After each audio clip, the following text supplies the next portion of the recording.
नमस्कार मित्रांनो, मी उदय लाड पुन्हा एकदा स्वागत करतो आपल्या सर्वांचं वडत्या व्हिडिओ चॅनल शेती मित्र वर व्हिडिओ पाहणाऱ्या प्रत्येक शेतकरी मित्राच्या आणि कास्तकार बांधवाच्या आजच्या व्हिडिओमध्ये मनापासून खूप खूप स्वागत। मित्रांनो, थंबनेल पाहितलं, टायटल वाचलं हो मित्रांनो, सामान्य सोयाबीन उत्पादक कास्तकार बांधवांसाठी सर्वात महत्त्वाचा व्हिडिओ की आता सोयाबीनच्या विक्रमी उत्पादनासाठी सोयाबीनच्या पिकामध्ये अशी करा कीटकनाशकाची पहिली फवारणी। ही सध्याच्या कंडिशनची सर्वात महत्त्वाची अपडेट आहे की आता सोयाबीनच्या विक्रमी उत्पादनासाठी सोयाबीनच्या पिकामध्ये अशी करा कीटकनाशकाची पहिली फवारणी। मग आपण सोयाबीनच्या विक्रमी उत्पादनासाठी सोयाबीनच्या पिकामध्ये कशी करायला पाहिजे कीटकनाशकाची पहिली फवारणी। ही फवारणी करत असताना सोयाबीनचं पीक हे किती दिवसाचं असायला पाहिजे, ही फवारणी करत असताना कोणत्या कीटकनाशकाचा वापर करायला पाहिजे, ही फवारणी करत असताना कोणत्या बुरशीनाशकाचा वापर करायला पाहिजे, ही फवारणी करत असताना कोणत्या विद्राव्य खताचा वापर करायला पाहिजे आणि ही फवारणी करत असताना कोणत्या टॉनिकचा वापर करायला पाहिजे। म्हणजे सोयाबीनच्या विक्रमी उत्पादनासाठी सोयाबीनच्या पिकामध्ये जी आपण कीटकनाशकाची पहिली फवारणी घेणार, याच्यामध्ये कोणतं कीटकनाशक, कोणतं बुरशीनाशक, कोणतं विद्राव्य खत आणि कोणतं टॉनिक वापरायचं, म्हणजे कोणत्या घटकांचा वापर करायचा की ज्यामुळे या वर्षी आपल्याला सोयाबीनचं विक्रमी उत्पादन घेण्यापासून कुणीही वंचित करू शकणार नाही। या प्रत्येक प्रश्नाचा अचूक उत्तर घेण्यासाठी आणि या वर्षी सोयाबीनचं विक्रमी उत्पादन मिळवण्यासाठी आपण सर्वांनी हा व्हिडिओ आता सुरुवातीपासून शेवटपर्यंत पाहावा। व्हिडिओ सुरुवातीपासून शेवटपर्यंत पाहत असताना जर आपल्या सर्वांना हा व्हिडिओ मनापासून आवडला तर जरूर या व्हिडिओला या ठिकाणी एक लाईक करा। जास्तीत जास्त कास्तकार बांधवांपर्यंत हा व्हिडिओ पाठविण्यासाठी या व्हिडिओला या ठिकाणी जरूर शेअर करा। शेअर करण्यासाठी आपण personal WhatsApp number, WhatsApp group, Telegram group, Facebook, Instagram, Snapchat या सोशल मीडियाच्या साधनांचा वापर करून जरूर या व्हिडिओची लिंक या ठिकाणी शेअर करा। राहिला असेल सबस्क्राइब करायचं तर प्रत्येक मायबाप शेतकरी मित्राला आणि कास्तकार बांधवाला हात जोडून मनापासून कळकळीची विनंती करतो की मायबाप शेतकरी मित्रांनो आणि कास्तकार बांधवांनो, आपल्या सर्वांना तर मी आपलं मानलंय। आयुष्याच्या शेवटच्या श्वासापर्यंत आपल्या सर्वांना मी आपलंच मानणार।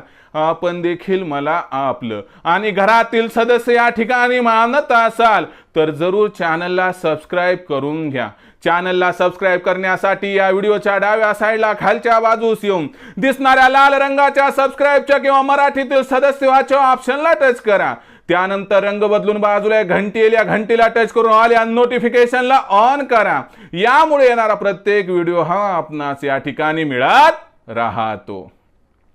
तर बघा मित्रांनो, सामान्य सोयाबीन उत्पादक कास्तकार बांधवांसाठी सर्वात महत्त्वाचा व्हिडिओ की सोयाबीनच्या पिकामध्ये आपल्याला जी पहिली फवारणी करायची आहे, ही कीटकनाशकाची जी पहिली फवारणी आहे, ही फवारणी करत असताना आपल्याला कोणती काळजी घ्यायची, कोणत्या चुका करायच्या नाहीत की ज्यामुळे कमीत कमी खर्चात आपली जी फवारणी आहे ती ॲक्युरेट होणार, ॲक्युरेट दिवशी होणार आणि ज्यामुळे आपल्याला यावर्षी सोयाबीनचं विक्रमी उत्पादन घेण्यापासून कुणीही वंचित करू शकणार नाही।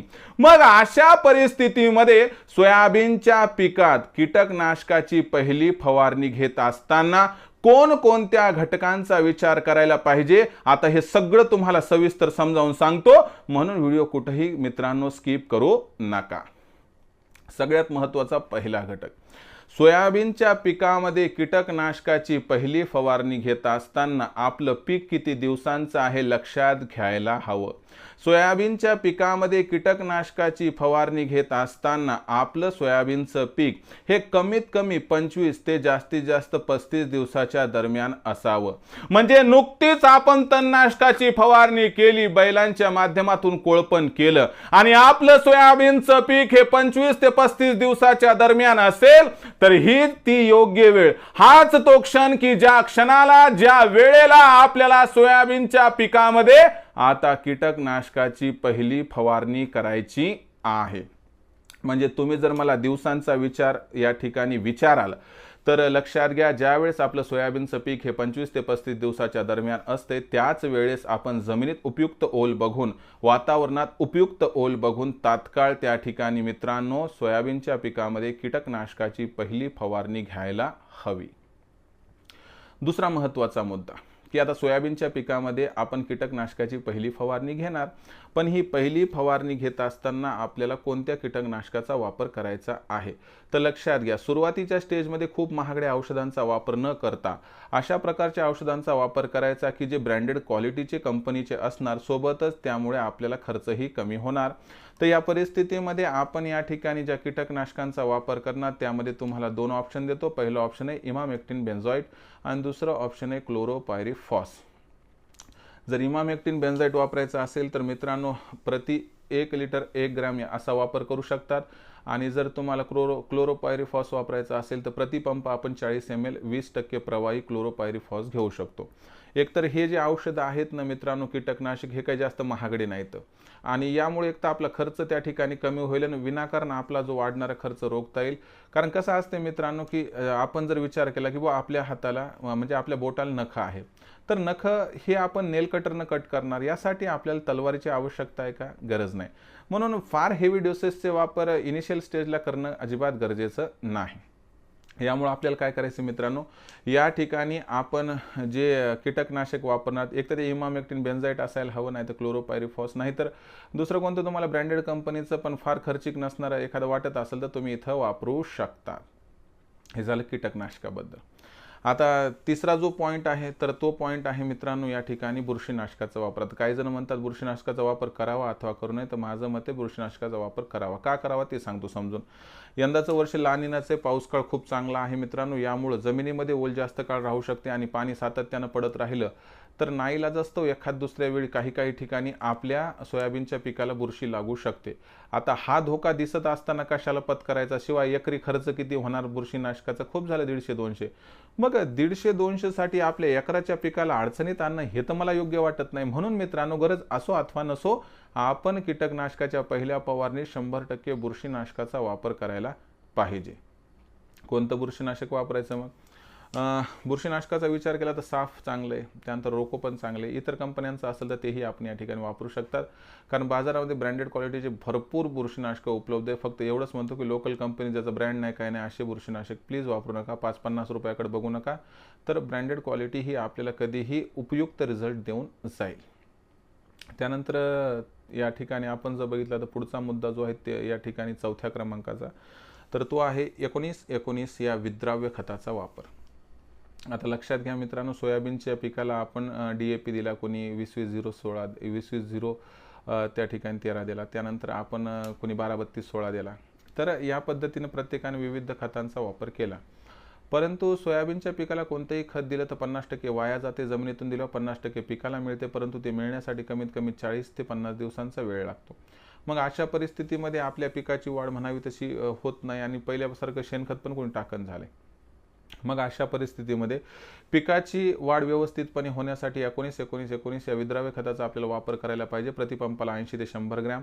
जर या पद्धतीने आपण 19-19-19 या विद्राव्य खताचा वापर केला तर आपलं जे सोयाबीनचं पीक आहे त्याच्या वाढीसाठी आपल्याला उपयुक्तता त्याला प्रदान करता येईल, ज्यामुळे मित्रांनो आपलं जे सोयाबीनचं पीक आहे त्याला त्या ठिकाणी जबरदस्त ग्रोथ मिळेल, त्याचं खोड चांगलं वाढेल, त्याच्या फांद्या वाढतील, त्याचे पानं वाढतील आणि यामुळे भविष्यातील रेकॉर्ड उत्पादन घेण्याचा मार्ग सुद्धा आपल्या या ठिकाणी मोकळा होऊन जाईल। तर लक्षात घ्या 19-19 या विद्राव्य खताचा वापर प्रतिपंप 80 ते 100 ग्रॅम करणं गरजेचं आहे। त्यानंतर 5वा पॉईंट हा महत्त्वाच्या पॉईंटपैकी एक आहे की योग्य टॉनिकचा वापर। बघा मित्रांनो, आपण काय करतो की जो कृषी केंद्र चालक असतो त्याच्या मनावर टॉनिकचा वापर करतो आणि तो काय करतो, त्याला मार्जिन ज्याच्यामध्ये ते टॉनिक आपल्या हातात देतो. पण मला काय म्हणायचं की आपण ब्रँडेड कंपनीचं टॉनिक वापरावं. जसं की आता बघा बायोविटाचं टॉनिक आहे, फार प्रसिद्ध आहे, फार जबरदस्त आहे, रिझल्टसुद्धा बेटर आहे. आणि जे टॉनिक तुम्ही पहिल्या फवारणीत वापरणार ते टॉनिक दुसऱ्या फवारणीत वापरू नका. दुसऱ्या फवारणीमध्ये ब्रँडेड कंपनीचं दुसरं, जसं की टाटा बहार वगैरे असं वापरायचं. म्हणजे या पहिल्या फवारणीत वेगळं टॉनिक आणि दुसऱ्या फवारणीत वेगळं टॉनिक. आता टॉनिक वापरत असताना एक गोष्ट लक्षात ठेवा की आता आपली जी स्टेज आहे पहिल्या फवारणी ती वाढीची अवस्था आहे. वाढीच्या अवस्थेसाठी बायोविटा जबरदस्त आहे मित्रांनो. किंवा आता तुम्ही गेले समजा मार्केटमध्ये तर तिथं बघा की असं कोणतं टॉनिक आहे की जे वाढीसाठी महत्त्वाचे. टॉनिकमध्ये पण प्रकार आहेत, काही वाढीसाठी महत्त्वाचे तर काही उत्पादन वाढीसाठी महत्त्वाचे आहेत. म्हणजे तिथं शेंगा लागणं, शेंगा भरणं याच्यासाठी. म्हणून मला काय वाटते, सुरुवातीच्या स्टेजमध्ये टॉनिकचा वापर करत असताना बायोविटाचा वापर करा, नाही तर इतर कोणत्याही ब्रँडेड कंपनीचं टॉनिक असेल तर वापरा. पण लोकल कंपनीचं टॉनिक हे कृषी केंद्र चालकाच्या मना वापरू नका, कारण त्यांचं मार्जिन जरी असलं तर 100-200साठी आपला घात व्हायला नको. तर मित्रांनो, या पद्धतीनं आता लक्षात घ्या की आपल्याला या ठिकाणी जे टॉनिक वापरायचे ते ब्रँडेड कंपनीचं असावं, एवढीच माझी आपणास कळकळीची विनंती आहे. कारण माझा जो बळीराजा तो फार मेहनत करतो, पण मेहनत करत असताना योग्य औषधांची निवड जर करण्यात अयशस्वी झालो तर विनाकारण नुकसान सहन करावं लागते का नाही विचार करून बघा. आणि माझी तळमळ ही फक्त तुमच्यासाठी मित्रांनो, म्हणून एक ना एक बातमी, एक ना एक माहिती तुमच्यापर्यंत अपडेटेड स्वरूपात आणत राहतो. आता शेवटचा मुद्दा घेतो की आता बघा पावसा पाण्याचे दिवस येतं, तुम्हाला सांगून काय पाऊस पडणार नाही, मला सांगून काय पाऊस पडणार नाही. आणि अशा परिस्थितीमध्ये आपल्याला काय करायचं मित्रांनो, स्टिकरचा वापर करणं बंधनकारक आहे. आता कोणी म्हणा नका म्हणू, पण उदय लाड सरांची तुम्हाला सक्ती आहे, तुम्ही स्टिकर वापरा. आता स्टिकर काय प्रत्येक दुकानावर काय मी माझी विकतो का, नाही, ते स्टिकर वेगवेगळ्या कंपनीचे आहेत. पण स्टिकरचा फायदा काय की आपण आता फवारलं, तास 2 तासात पाऊस पडला तर आपलं औषध धुवून जाईल का नाही.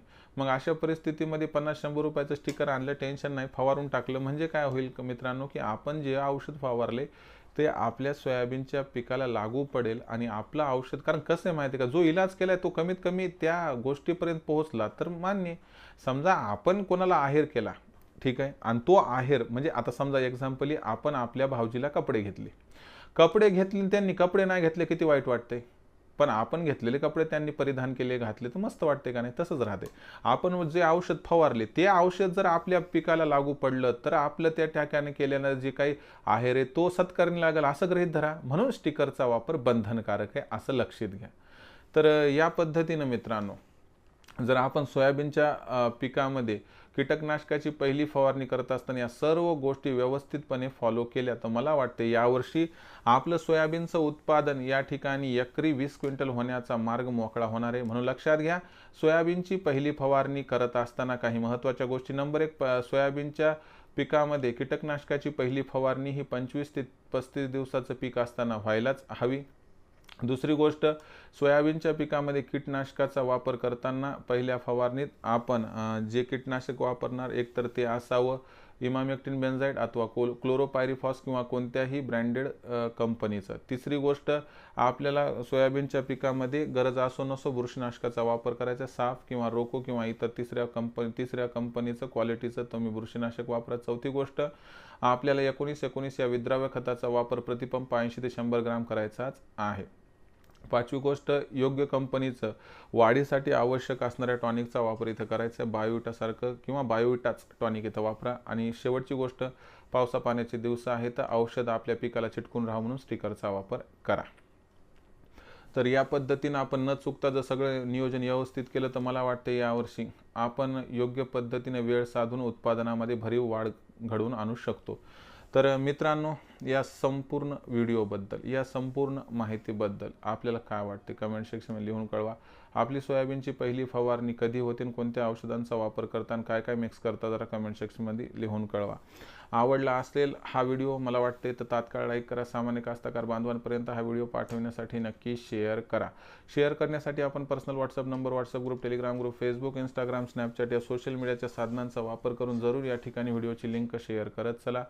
राहिला असेल सबस्क्राईब करायचं तर प्रत्येक मायबाप शेतकरी मित्राला आणि कास्तकार बांधवाला हात जोडून मनापासून कळकळीची विनंती करतो की मायबाप शेतकरी मित्रांनो आणि कास्तकार बांधवांनो, आपल्या सर्वांना मी आपलं मानले. आयुष्याच्या शेवटच्या श्वासापर्यंत आपल्या सर्वांना मी आपलंच मानणार. आपण देखील मला आपलं आणि घरातील सदस्य या ठिकाणी मानत असाल तर जरूर सबस्क्राईब करा. यासाठी या व्हिडिओच्या डाव्या साईडला खालच्या बाजूस येऊन दिसणाऱ्या लाल रंगाच्या सबस्क्राईबचे किंवा मराठीतील सदस्याच्या ऑप्शनला टच करा. त्यानंतर रंग बदलून बाजूला घंटीला टच करून ऑल नोटिफिकेशनला ऑन करा. यामुळे येणारा प्रत्येक व्हिडिओ हा आपणास या ठिकाणी मिळत राहतो. तर मित्रांनो, अशाच एका नवीन व्हिडिओसह मी आपला मित्र उदयलाड आपल्या सर्वांचे आवडते यूट्यूब चॅनल शेती मित्र मिळत राहील. तोपर्यंत माझ्या प्रत्येक शेतकरी मित्राचे आणि कास्तकार बांधवाच्या आजच्या व्हिडिओमध्ये मनापासून पुन्हा एकदा खूप खूप आभार.